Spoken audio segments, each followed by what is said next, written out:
Hello, my darling. Today we've partnered with Fire-Breathing Kittens. Are you itching for a good story? Laughter among friends, maybe a mystery. Fire-Breathing Kittens is a standalone Dungeons & Dragons podcast, available wherever podcasts are found. Each episode is a separate 3-hour-long story, like a movie for your ears. You can listen to these adventures in any order. Join them on a real-play D&D quest as they solve mysteries, attempt comedic banter, and enjoy friendship. Check out Fire-Breathing Kittens podcast, fantasy, action, mystery, and friendship. And now, on with our story time. The Crystal Cup by BRAM, STOKER. Chapter 1. The Dream Birth. The blue waters touch the walls of the palace. I can hear their soft, lapping wash against the marble whenever I listen. Far out at sea, I can see the waves glancing in the sunlight, ever smiling, ever glancing, ever sunny. Happy waves, happy in your gladness, thrice happy that ye are free. I rise from my work and spring up the wall till I reach the embrasure. I grasp the corner of the stonework and draw myself up till I crouch in the wide window. See, out away, as far as my vision extends. There I gaze till my eyes grow dim, and in the dimness of my eyes, my spirit finds its sight. My soul flies on the wings of memory, away beyond the blue, smiling sea, away beyond the glancing waves and the gleaming sails, to the land I call my home. As the minutes roll by, my actual eyesight seems to be restored, and I look round me in my old birth house. The rude simplicity of the dwelling comes back to me as something new. There I see my old books and manuscripts and pictures, and there, away on their old shelves, high up above the door, I see my first rude efforts in art. How poor they seem to me now. And yet, were I free, I would not give the smallest of them for all I now possess. Possess, how I dream. The dream calls me back to waking life. I spring down from my window seat and work away frantically. For every line I draw on paper, every new form that springs on the plaster, brings me nearer freedom.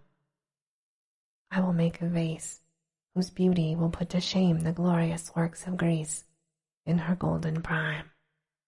Surely a love like mine and a hope like mine must in time make some form of beauty spring to life. When he beholds it, he will exclaim with rapture, and will order my instant freedom. I can forget my hate and the deep debt of revenge which I owe him when I think of the liberty even from his hands. Ah, then on the wings of the morning shall I fly beyond the sea to my home, her homer, and clasp her to my arms, never more to be separated. But oh, spirit of day, if she should be, no, I cannot think of it, or I shall go mad. Oh, time, maker and destroyer of men's fortunes, why hasten so fast for others, whilst thou laggest so slowly for me? Even now my home may have become desolate, and she my bride of an hour may sleep calmly in the cold earth. Oh, this suspense will drive me mad. Work, work. Freedom is before me. Aurora is the reward of my labor. So I rush to my work, but to my brain and hand, heated alike, no fire or no strength descends. Half mad with despair, I beat myself against the walls of my prison, and then climb into the embrasure, and once more gaze upon the ocean, but find there no hope. And so I stay till night, casting its pall of blackness over nature, puts the possibility of effort away from me for yet another day. So my days go on and grow to weeks and months. So will they grow to years, should life so long remain an unwelcome guest within me. For what is man without hope? And is not hope nigh dead within this weary breast? Last night in my dreams there came, like an inspiration from the day spirit, a design for my vase. All day my yearning for freedom, for Aurora, or news of her, had increased tenfold, and my heart and brain were on fire. Madly I beat myself like a caged bird against my prison bars. Madly I leaped to my window seat and gazed with bursting eyeballs out on the free, open sea. And there I sat till my passion had worn itself out. And then I slept and dreamed of thee, Aurora, of thee and freedom. In my ears I heard again the old song we used to sing together, when as children we wandered on the beach, when, as lovers, we saw the sun sink in the ocean, and I would see its glory doubled as it shone in thine eyes, and was mellowed against thy cheek, and when, as my bride, you clung to me as my arms went round you on that desert of land, whence rushed the band of sea robbers that tore me away.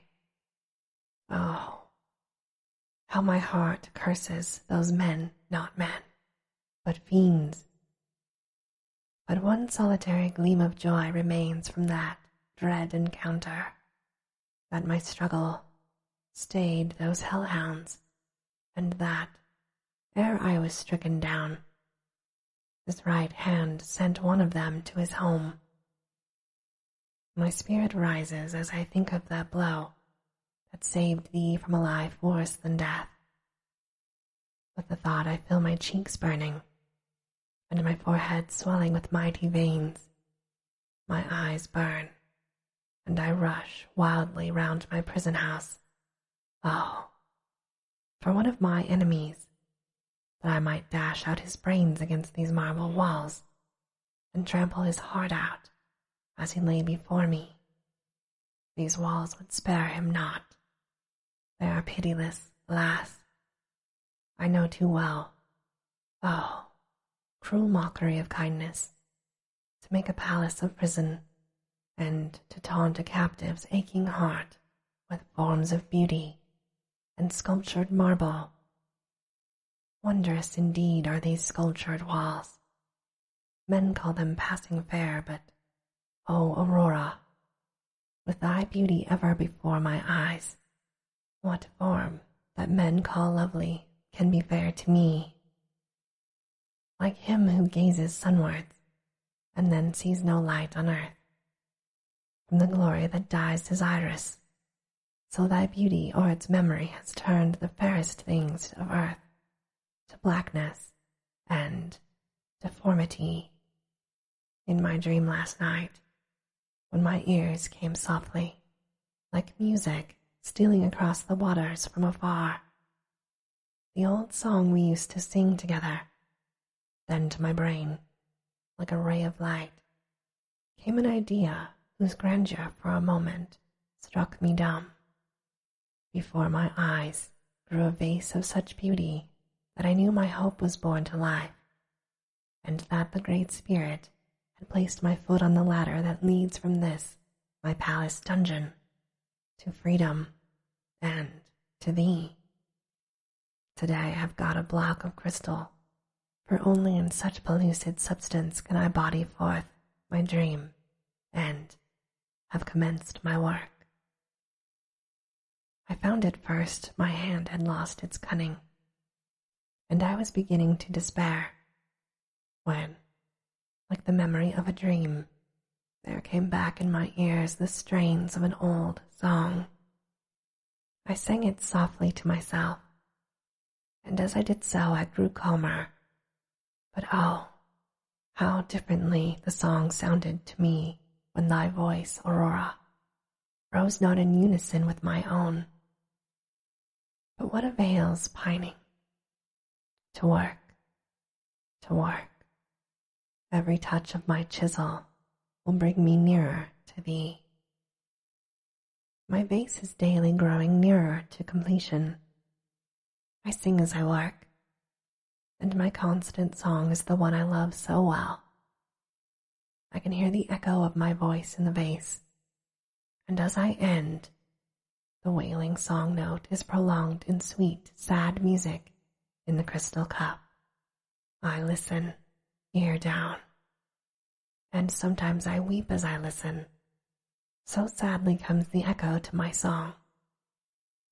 Imperfect though it may be, my voice makes sweet music, and its echo in the cup guides my hand towards perfection as I work. Would that thy voice rose and fell with mine, Aurora, and then the world would behold a vase of such beauty as never before woke up the slumbering fires of man's love for what is fair. For if I do such work in sadness, imperfect as I am in my solitude and sorrow, what would I do in joy, perfect when with thee?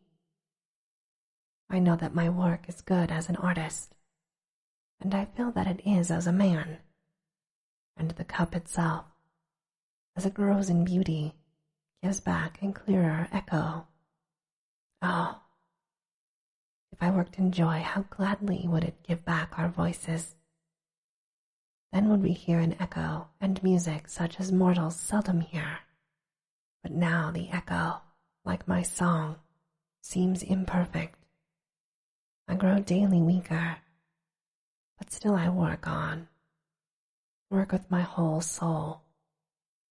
For am I not working for freedom and for thee? My work is nearly done, day by day, hour by hour.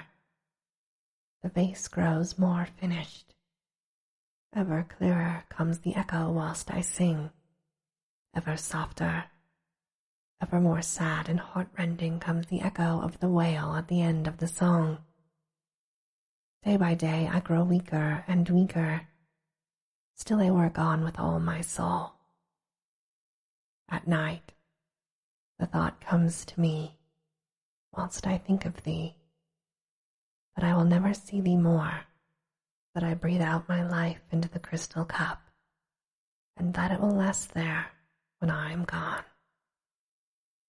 So beautiful it has become, so much do I love it, that I could gladly die to be a maker of such work, were it not for thee, my love for thee, and my hope of thee, and my fear of thee, and my anguish for thy grief, when thou knowest I am gone.